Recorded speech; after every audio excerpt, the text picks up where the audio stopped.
အရှိတောင်အာရှနိုင်ငံ၃ခုမှာမိုးသေးထန်စွာရွာသွန်းမှုကြောင့်ရေကြီးရေရှမ်းမှုနဲ့မြေပြိုမှုကြောင့်သေဆုံးသူ600ကျော်ထိရှိလာခဲ့တယ်လို့သိရပါတယ်။မလကာရေလက်ကြားမှာရှာရှာပါပါဖြစ်ပေါ်ခဲ့တဲ့အပူပိုင်းမုန်တိုင်းကြောင့်အင်ဒိုနီးရှားမလေးရှားနဲ့ထိုင်းနိုင်ငံတို့မှာ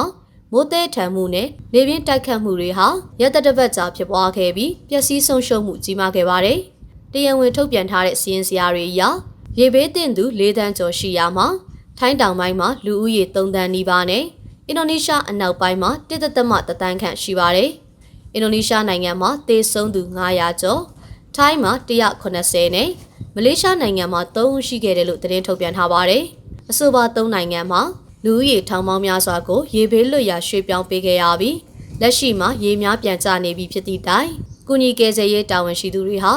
ရေဘေးသင့်ဒေသများစွာကိုရောက်ရှိနိုင်ဖို့အတွက်စ조사နေရဆဲဖြစ်ပါတယ်။ဒါအပြင်ဘင်္ဂလားပင်လယ်အော်ရှိသီရိလင်္ကာနိုင်ငံမှာ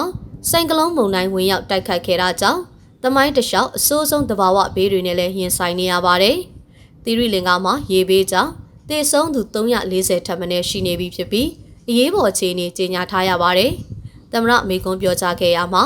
ရေဘေးကြောင့်ပျက်စီးဆုံးရှုံးမှုအင်မတန်ကြီးမားတာကြောင့်ပြန်လည်ထူထောင်ရေးတွေအတော်လုပ်ယူရမှာဖြစ်တယ်လို့ဆိုပါတယ်။လူ200ကျော်ပျောက်ဆုံးနေပြီးနေအိမ်2000လောက်ပျက်စီးသွားတာကြောင့်လူ300ကျော်ဟာယာယီခိုလုံရေးစခန်းတွေမှာနေထိုင်ကြရပါတယ်။နိုင်ငံရဲ့3ပုံ1ပုံလောက်မှာလျှက်စစ်မီနဲ့ရေပေးဝေမှုပြတ်တောက်နေကြောင်း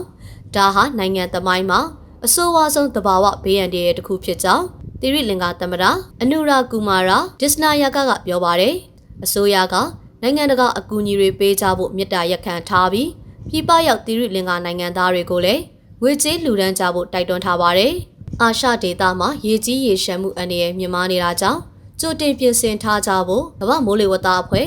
WMO ကလည်းသတိပေးထားပါတယ်။မိုးသည်ထန်တာကြောင့်ပျက်စီးဆုံးရှုံးမှုတွေများခဲ့သလိုပုံမှန်မဟုတ်တဲ့ပြင်းထန်မုန်တိုင်းတွေကြောင့်လည်းအကြီးအကျယ်ပျက်စီးမှုတွေဖြစ်ခဲ့ပြီးစီးပွားရေးဆုံးရှုံးမှုတွေလည်းရှိတယ်လို့ဆိုထားပါတယ်။